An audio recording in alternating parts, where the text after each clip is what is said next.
Assalamualaikum warahmatullahi wabarakatuh. Perkenalkan, nama saya Rini Septiani. Saya dari kelas 12 IPA 1. Saya bersekolah di SMA Negeri 1 Ciwaru. Di sini saya akan menjelaskan tentang sejarah Indonesia, yaitu sejarah lahirnya Orde Lama. Untuk mempersingkat waktu, mari kita simak video selengkapnya. Indonesia memasuki babak baru setelah merdeka pada tanggal 17 Agustus 1945. Pasca kemerdekaan, Indonesia dipimpin oleh Presiden Soekarno dan era itu dikenal sebagai Orde Lama. Istilah Orde Lama sebetulnya baru dimunculkan saat Indonesia dipimpin Soeharto dalam Orde Barunya. Orde Lama dipakai Soeharto untuk merujuk pada masa pemerintahan Soekarno di Indonesia. Adapun era Orde Lama berlangsung selama kurang lebih 22 tahun sejak 1945 hingga 1966. Jadi, lahirnya Orde Lama masih sangat berkaitan dengan peristiwa proklamasi yang menjadi penanda kemerdekaan Indonesia dari tangan para penjajah. Seperti yang diketahui, proklamasi kemerdekaan Indonesia akhirnya terselenggara setelah Soekarno dan Muhammad Hatta bersedia menuruti permintaan golongan pemuda ketika mereka diculik ke Rengas Dengklok pada tanggal 16 Agustus 1945. Setelah setuju, Soekarno dan Muhammad Hatta segera dibawa kembali ke Jakarta dan menyusun naskah proklamasi di kediaman Laksamana Maeda. Keesokan harinya, tanggal 17 Agustus 1945, Soekarno menggelar acara pembacaan naskah proklamasi yang kemudian disusul dengan pengibaran sangsaka merah putih di rumah Soekarno di Jalan Pegangsaan Timur nomor 56 Jakarta. Lalu, setelah itu, pada tanggal 8 Agustus 1945, secara aklamasi, Soekarno dan Muhammad Hatta dipilih oleh Panitia Persiapan Kemerdekaan Indonesia atau yang disebut PPKI sebagai Presiden dan Wakil Presiden Indonesia. Selama memimpin Indonesia pada era Orde Lama, Presiden Soekarno sudah menerapkan beberapa kebijakan, di antaranya 1. Pembebasan Irian Barat dari Belanda. Sekitar pada tahun 1961, Presiden Soekarno mengeluarkan 3 komando rakyat atau yang disebut Trikora yang berisi gagalkan pembentukan Papua, kibarkan bendera merah putih di Irian Barat, bersiap untuk memobilisasi umum untuk mempertahankan kemerdekaan dan kesatuan tanah air dan bangsa. Setelah dengan dikeluarkannya Trikora, maka Presiden Soekarno tidak lagi mengupayakan pembebasan Irian Barat secara diplomasi kepada Belanda. Indonesia sudah siap dengan segala risiko yang akan terjadi. Cara ini dilakukan Soekarno karena Belanda tidak mau membicarakan mengenai kedudukan Irian Barat. Pada tanggal 2 Januari 1962, dibentuk Komando Mandala Pembebasan Irian Barat. Singkat cerita, pembebasan Irian Barat juga melibatkan Amerika Serikat yang mendesak Belanda agar segera menyelesaikan sengketa guna mengantisipasi terjadinya peperangan. Akhirnya, pada tanggal 15 Agustus 1962, ditandatanganilah Perjanjian New York antara Indonesia dan Belanda. Salah satu isi Perjanjian New York adalah penyelenggaraan penentuan pendapat rakyat atau yang disebut PEPRA.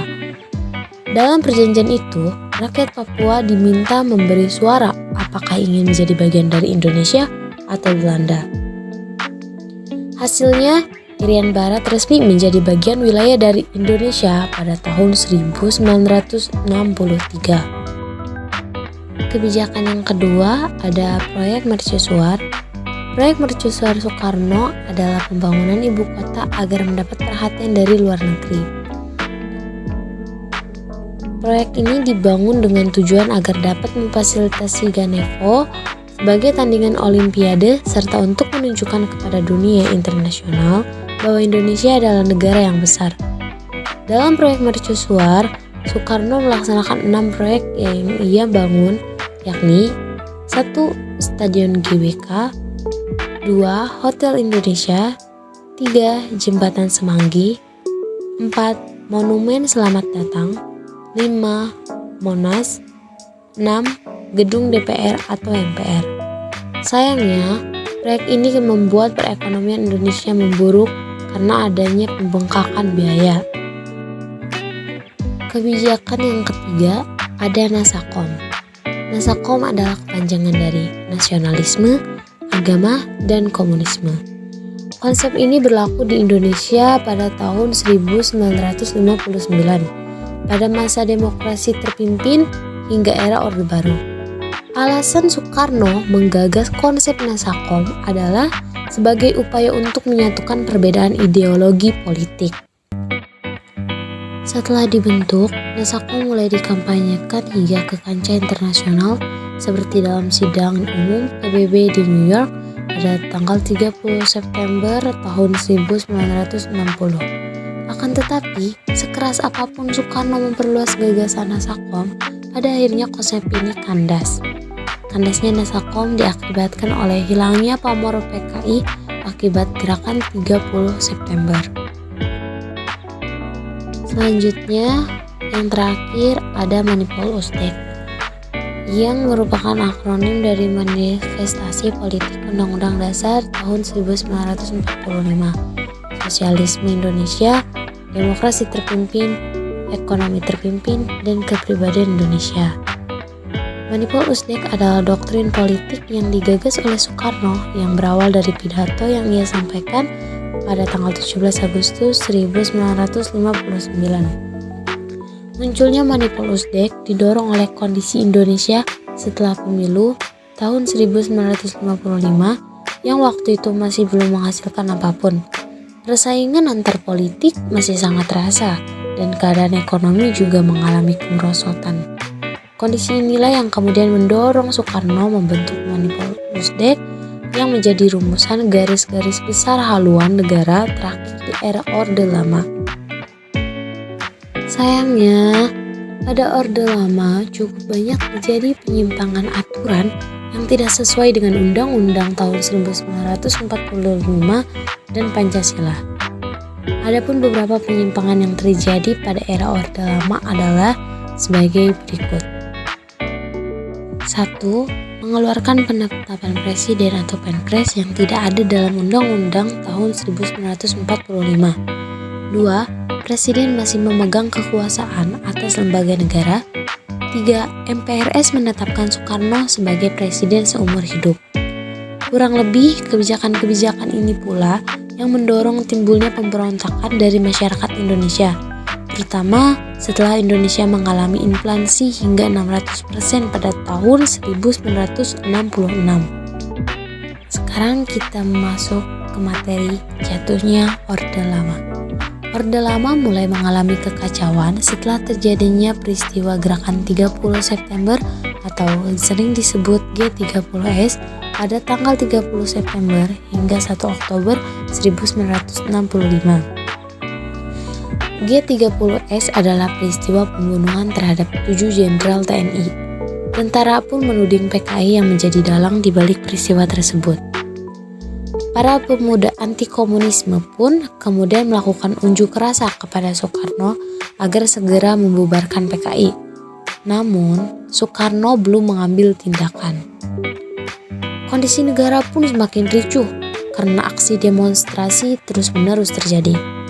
Melihat situasi tersebut, Soeharto selaku Menteri atau Panglima Angkatan Darat meminta Presiden Soekarno memberi surat perintah untuk mengatasi kekacauan.